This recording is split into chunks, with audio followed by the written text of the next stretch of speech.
नमस्कार, जय हिंद साथियों। कैसे हैं आप लोग? हमें आशा है कि आप लोग बहुत अच्छे होंगे। तो आपके लिए फिर से हम लेकर आए हैं क्लास 10th का जो हिस्ट्री है चैप्टर 1 यूरोप में राष्ट्रवाद यानी कि नेशनलिज्म इन यूरोप, उसका लेक्चर वीडियो। तो दोस्तों आपको बता दें, इसका पार्ट 2 है, यानी कि यूरोप में राष्ट्रवाद का पार्ट 2 वीडियो है। अगर पार्ट 1 आप नहीं देखे हैं तो पार्ट 1 का लिंक आपको डिस्क्रिप्शन बॉक्स में मिल जाएगा, जाकर वीडियो को देख लीजिएगा। उसके बाद में दोस्तों पार्ट 1 में हम लोग बात किए हुए थे फ्रांस की क्रांति के बारे में तथा नेपोलियन के बारे में। तो वहाँ पे हम लोग बात किए हुए थे वाटरलू के युद्ध के बारे में, जहाँ पे नेपोलियन ने वाटरलू का युद्ध किए थे यूरोपीय देश के साथ, जिनमें क्या हुआ था, तो नेपोलियन का बहुत बुरी तरह से हार हुआ था। ठीक है, जिसमें नेपोलियन का बहुत बुरी तरह से हार हुआ था, जिसके बाद एक संधि किया गया जिसे वियना संधि या वियना सम्मेलन के नाम से जाना जाता है। देखिए, जो वाटरलू का युद्ध हुआ था वो 1814 में समाप्त हुआ था। ठीक है, 1814 में ये समाप्त हुआ था और 1815 में एक सम्मेलन किया गया जिसे वियना सम्मेलन या वियना कांग्रेस के नाम से जाना जाता था। इसी सम्मेलन के बारे में बात करेंगे और आगे बात करेंगे 1830 की क्रांति और 1848 की क्रांति के बारे में। तो आप हमारे साथ वीडियो पे बने रहिए और वीडियो पसंद पे तो वीडियो को लाइक कर दीजिएगा, चैनल पर नए हैं तो चैनल को सब्सक्राइब कर लीजिएगा। तो चलिए आज के वीडियो को शुरू करते हैं। देखिए, जो वियना सम्मेलन था, वियना सम्मेलन का जो मुख्य उद्देश्य था, इसका मुख्य उद्देश्य था नेपोलियन साम्राज्य का अंत करना। ठीक है, जो नेपोलियन साम्राज्य था उसका अंत करना तथा पुरातन व्यवस्था है उसको पुनर्स्थापना करना। नेपोलियन साम्राज्य का अंत करना तथा पुरातन व्यवस्था का पुनर्स्थापना करना यह वियना सम्मेलन या वियना कांग्रेस का मुख्य उद्देश्य था। आपसे ये भी पूछा जा सकता है वियना सम्मेलन कब हुआ था, तो इसका आंसर क्या हो जाएगा 1815 में। काफ़ी इंपॉर्टेंट पॉइंट है, इसे आप याद रखिएगा। 1815 में वियना कांग्रेस हुआ था। ये काफ़ी इंपॉर्टेंट है, काफ़ी बार एग्जाम में पूछा भी गया है, इसलिए इसको याद रखिएगा। देखिए, जो वियना सम्मेलन था उसका अध्यक्षता जो किए हुए थे वो थे मेटरनिख। जो वियना सम्मेलन है उसका अध्यक्षता मेटरनिख किए हुए थे, जो ऑस्ट्रिया के चांसलर थे। आपसे पूछा जा सकता है वियना सम्मेलन का जो अध्यक्षता है किसने किया था, तो मेटरनिख किया था। और मेटरनिख कौन थे, तो वो ऑस्ट्रिया के चांसलर थे। देखिए, जो वियना सम्मेलन है, तो वियना सम्मेलन में मुख्य रूप से कुछ देश शामिल थे। बड़े बड़े देश का नाम लेते हैं जो काफ़ी इंपॉर्टेंट है, उनका ही नाम लेंगे। बाकी जो देश है उनका नाम नहीं लिया गया है इसमें। देख लीजिए कौन कौन देश थे, जैसे है ब्रिटेन, रूस, प्रसा और ऑस्ट्रिया। ये सभी देश शामिल थे कहाँ पे, तो वियना सम्मेलन में। और इन लोगों का उद्देश्य क्या था, तो नेपोलियन साम्राज्य का अंत करना तथा पुरातन व्यवस्था का पुनर्स्थापना करना इन लोगों का मुख्य उद्देश्य था। यहाँ तक आप लोगों का क्लियर है? चलिए आगे देखते हैं, आगे का पॉइंट क्या कर रहा है। देखिए, ये है वियना सम्मेलन का इमेज। जो वियना कांग्रेस हुआ था कब हुआ था, तो 1815 में हुआ था। इसका इमेज ये रहा और यही है मेटरनिख। मेटरनिख यही है, तो आप इसे देख रहे हैं मेटरनिख को, और ये है 1815 का वियना सम्मेलन। क्लियर है? यहाँ तक देख लीजिए वियना सम्मेलन और मेटरनिख को। आगे देखते हैं। देखिए, वियना सम्मेलन का जो मुख्य उद्देश्य क्या था, तो नेपोलियन समाज का अंत करना था। नेपोलियन समाज का अंत करना था, ठीक है, और पुरातन व्यवस्था का पुनर्स्थापना करना था। लेकिन दोस्तों आपको बता दें, जब वियना सम्मेलन हुआ था उससे पहले इटली पर, जो इटली है उस पर किसका आधिपत्य था, तो नेपोलियन का आधिपत्य था। उस पर नेपोलियन का साम्राज्य था, उस समय नेपोलियन इस पर शासन करता था। तो क्या किया वियना सम्मेलन में, जो था नेपोलियन के साम्राज्य का अंत करना था, तो इटली को आपस में सभी जितने भी देश शामिल थे सभी ने आपस में उसे बांट लिया।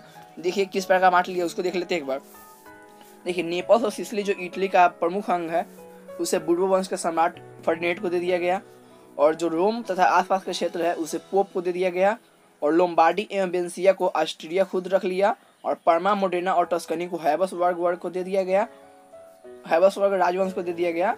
और जेनेवा तथा सार्डिनिया पीडमाउंट था, यानी कि पीडमाउंट सार्डिनिया भी आप बोल सकते हैं। यहाँ पे आपको, यहाँ तक शायद आपको नहीं आ रहा होगा क्योंकि यहाँ पे हमारे चैनल का लोगो होगा और वो ऑटोमेटिक है जो आ जा रहा है आपको। तो यहाँ पे जेनेवा तथा सार्डिनिया पीडमाउंट लिखा हुआ है, ठीक है, जिससे क्या किया गया, राज्य बना दिया गया, यानी कि उसी पर सिर्फ सार्डिनिया और पीडमाउंट पर ही इटली के राज कराने का हक था, यानी कि उस पर उसी का अधिकार था।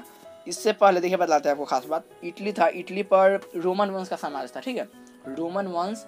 आपसे ये भी पूछा जा सकता है इटली पर किसका साम्राज्य था, तो रोमन वंश का, ठीक है। जेनेवा और सार्डिनिया पीडमाउंट पर रोमन वंश का साम्राज्य हो गया, यानी कि इटली का राजघराने का जो साम्राज्य था वो सिर्फ सार्डिनिया पीडमाउंट पर और जेनेवा पर था, और बाकी जो नेपल्स और सिसिली है उसे बुर्बो वंश के सम्राट फर्डिनेंड को दे दिया गया, रोम तथा आसपास के क्षेत्र को पोप को दे दिया गया, लोम्बार्डी एवं वेनेसिया को ऑस्ट्रिया को दे दिया गया, परमा, मोडेना और टस्कनी को हैब्सबर्ग राजवंश को दे दिया गया। ये काफ़ी इंपॉर्टेंट पॉइंट है, इसे याद रखिएगा। ये पॉइंट आपको इटली के कारण जो पढ़िएगा, पार्ट 3 वीडियो में आएगा इटली के कारण, उसमें काफ़ी इंपॉर्टेंट है, इसके बारे में बात करेंगे एकदम डीपली में, ठीक है।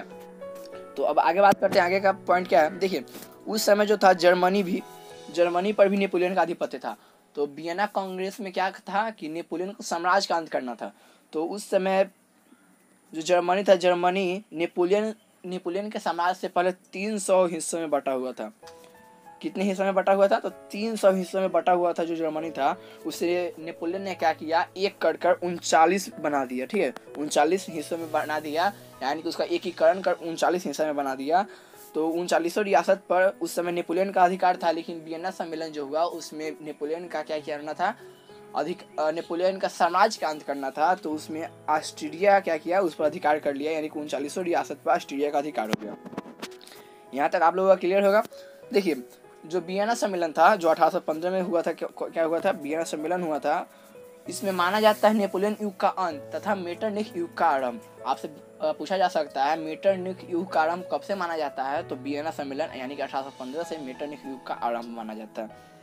और आगे देखिए, आगे का पॉइंट है, जो मेटरनिख था क्या किया था, फ्रांस में पुरातन व्यवस्था का पुनर्स्थापना किया था, और जिसमें फ्रांस के सम्राट लुई 18 को बनाया गया। देखिए, नेपोलियन कहाँ का शासक था? तो वो फ्रांस के शासक थे, और फ्रांस के शासक होने के कारण वो तो वाटरलू के युद्ध में हार गए थे। जो वाटरलू का युद्ध हुआ था उसमें हार गए थे, तो फ्रांस का जो सत्ता था वो खाली हो गया था। ठीक है, तो मेटरनिख क्या किया, फ्रांस में पुरातन व्यवस्था का पुनर्स्थापना कर दिया, और वहाँ पे फिर से बुर्बो वंश के साम्राज्य का आधिपत्य जमा दिया, और लुई 18 को क्या किया, वहाँ का सम्राट बना दिया। मेटरनिख पुरातन व्यवस्था का पुनर्स्थापना किया, फ्रांस के सम्राट बना दिया लुई 18 का। और लुई 18 किस वंश से बिलोंग करते थे? तो वो था, याद रखिएगा, बुर्बो वंश। ये आपसे पूछा जा सकता है वियना सम्मेलन में फ्रांस में किस वंश का मतलब पुनर्स्थापना किया गया? तो इसका सही आंसर क्या हो जाएगा? तो बुर्बो वंश का पुनर्स्थापना किया गया था वियना सम्मेलन में, यानी कि वियना कांग्रेस में। आगे बात करते, देखिए ये है लुई 18, ये देख लीजिए इनको, लुई 18 को, यही है लुई 18। और आपको दोस्तों बता दें कि लुई 18 शासन किए, उसके बाद में 1830 की क्रांति हुआ। ठीक है, जो 1830 की क्रांति हुआ था वो हुआ था चार्ल्स दसम के काल में। जो चार्ल्स दसम थे वो एक निरंकुश और प्रतिक्रियावादी शासक था। ठीक है, जो चार्ल्स दसम था वो निरंकुश और प्रतिक्रियावादी शासक था, जिनका देखिए क्या किया, वो पोलिगनेक को प्रधानमंत्री बनाया। जो चार्ल्स दसम है उससे भी ज़्यादा निरंकुश और प्रतिक्रियावादी शासक मतलब प्रधानमंत्री था, जिसके कारण लोग क्या किया, इसका काफ़ी विरोध किया। और विरोध को दबाने के लिए, देखिए विरोध किया तो किया, उसके बाद में क्या किया, पोलिगनेक ने और गलती कर दिया। ठीक है, पोलिगनेक ने गलती किया, लुई 18 जो स्थापित किया था नागरिक संहिता, उससे शक्तिशाली अभिजात वर्ग पर स्थापना कर दिया, यानी कि उसके स्थान पर शक्तिशाली जो अभिजात वर्ग है उससे स्थापना कर दिया, जिसका लोग खूब विरोध किए। सबसे पहले पोलिगनेक को जो प्रधानमंत्री बनाया गया उसका विरोध हुआ। उसके बाद में पोलिगनेक ने क्या किया था, जो नागरिक संहिता था उसके जगह पर शक्तिशाली अभिजात वर्ग का स्थापना किया था, वो उसका लोग और जमकर विरोध किए। तो क्या हुआ, पोलिगनेक का विरोध करना लोग तो आगे ही शुरू कर दिए थे, क्योंकि काफ़ी निरंकुश था। तो अभिजात वर्ग का जो फिर से पुनर्स्थापना किया, यानी कि स्थापना किया, तो लोग उनका खूब विरोध किए। आगे का पॉइंट देखते हैं क्या होता है। देखिए, इस विरोध को दबाने के लिए चार्ल्स दसम ने क्या किया, 25 जुलाई 1830 को 4 अध्यादेश जारी किए। इस जो विरोध हुआ था पोलिगनेक के खिलाफ, उसे दबाने के लिए जो वहाँ के राजा थे यानी कि चार्ल्स दसम, उन्होंने क्या किया, 25 जुलाई 1830 को 4 अध्यादेश जारी किए। तो लेकिन लोग मानने वाले नहीं थे, और लोगों ने क्या किया, 3 दिन बाद, यानी कि 25 जुलाई को अध्यादेश जारी हुआ, और 3 दिन बाद यानी कि 28 जुलाई को लोग ने अध्यादेश के विरुद्ध क्या किया, फ्रांस के पेरिस में गृह युद्ध होने लगा। ठीक है, अध्यादेश के विरुद्ध लोग ने युद्ध करना शुरू कर दिया, जिसे फ्रांस का गृह युद्ध कहा जाता है। 1830 की क्रांति इसे ही कहते हैं। ठीक है, जो अध्यादेश था उसके विरुद्ध 28 जुलाई 1830 को फ्रांस के पेरिस में गृह युद्ध शुरू हो गया, जिसमें जुलाई 1830 की क्रांति कहते हैं। जो अध्यादेश के खिलाफ था, इसको एक बार डीपली समझा देते हैं आपको। जो जुलाई 1830 की क्रांति हुआ था वो फ्रांस के पेरिस में हुआ था। क्यों हुआ था? पोलिगनेक को प्रधानमंत्री बनाया गया, और जो चार्ल्स दसम था वो निरंकुश शासक था। उसके बाद में पोलिगनेक ने क्या किया था, शक्तिशाली अभिजात वर्ग का स्थापना किया था लुई 18 द्वारा बनाए गए संहिता पर, और जिसके कारण लोग ने इसका जमकर विरोध किया। इसे चार्ल्स दसम इसे मनाने के लिए, लोगों को मनाने के लिए क्या किया, 4 अध्यादेश जारी किए। तो लोगों ने इनका जमकर विरोध किया, और 4 अध्यादेश के खिलाफ 28 जुलाई 1830 को क्या किया, युद्ध की घोषणा कर दी। तो गृह युद्ध आरंभ हो गया, और इसके कारण क्या हुआ, चार्ल्स दसम को राजगद्दी छोड़कर इंग्लैंड भागना पड़ा।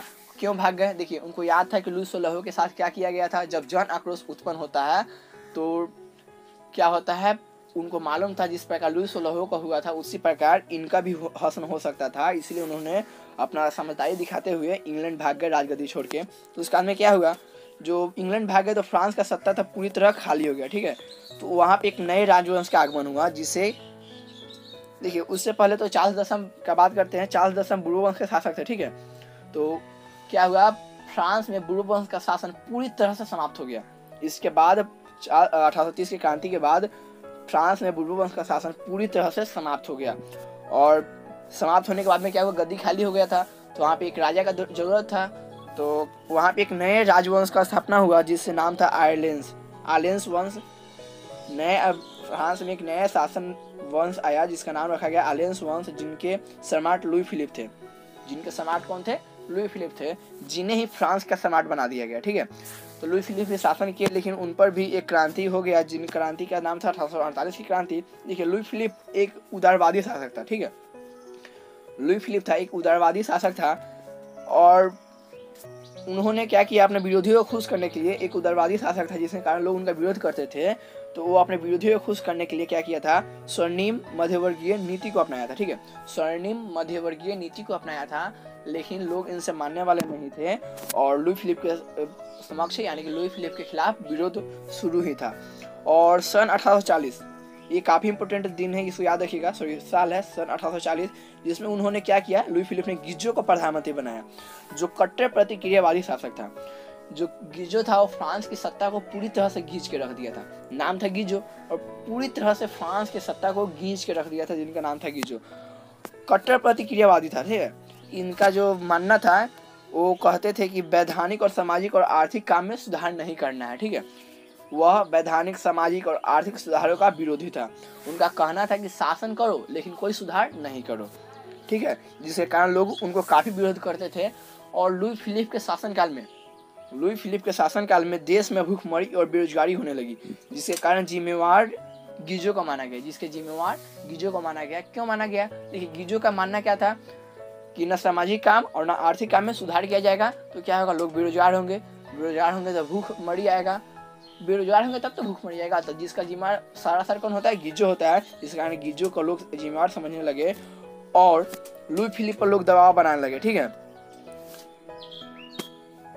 उससे पहले देखिए क्या हुआ था, 22 फरवरी 1848 को, ऐसे तो लुई फिलिप के खिलाफ लोग का मतलब खूब आक्रोश उत्पन्न था ही, लोग उनका जमकर विरोध करते ही थे। लेकिन 22 फरवरी 1848 को पेरिस में एक भोज किया गया, जिसमें लोग का आक्रोश की भावना उत्पन्न होने लगी, और लुई फिलिप पर दबाव बनाने लगे लोग की गद्दी छोड़ने के लिए। अब देखिए भोज से क्या ताल्लुक है, तो 22 फरवरी 1848 को जो भोज हुआ था वो पेरिस में हुआ था, ठीक है, यहाँ तक क्लियर है। और एक तरफ बेरोजगारी के मारे लोग भूखमरी के कारण मर रहे हैं और दूसरी तरफ भोज किया जा रहा है, तो सोचिए लोगों को गुस्सा आएगा कि नहीं आएगा। उसी प्रकार लोगों को गुस्सा आया और लुई फिलिप पर दबाव बनाने लगे लोग, और उन्हें कहने लगे कि गद्दी छोड़ने के लिए। तो लुई फिलिप को भी याद आया लुई 16 का कहानी, और उन्होंने भी क्या किया, 24 फरवरी यानी कि 2 दिन बाद 24 फरवरी को लुई फिलिप गद्दी छोड़कर इंग्लैंड भाग गए। इसी क्रांति को 1848 की क्रांति कहते हैं। यहाँ तक आप सभी को क्लियर होगा। अगर क्लियर है तो वीडियो को लाइक कर दीजिए, चैनल पर नहीं है तो चैनल को सब्सक्राइब कर दीजिए। देखिए तो इस बात में क्या हुआ, इंग्लैंड का पूरा इंग्लैंड भाग गए, तो फिर से फ्रांस में क्या हुआ, राजगद्दी खाली हो गया। तो इसके बाद में गद्दी को संभालने का जो काम किया वो किया नेशनल असेंबली ने, ठीक है। इसके बाद जो गद्दी का संभालने का काम किया वो किया नेशनल असेंबली। देखिए नेशनल असेंबली ने क्या किया, फ्रांस को गणतंत्र घोषित कर दिया और 21 वर्ष के लोगों को मताधिकार दे दिया, ठीक है, 21 वर्ष के लोगों को मताधिकार दे दिया। और नेशनल असेंबली ने क्या किया, फ्रांस को गणतंत्र घोषित कर दिया।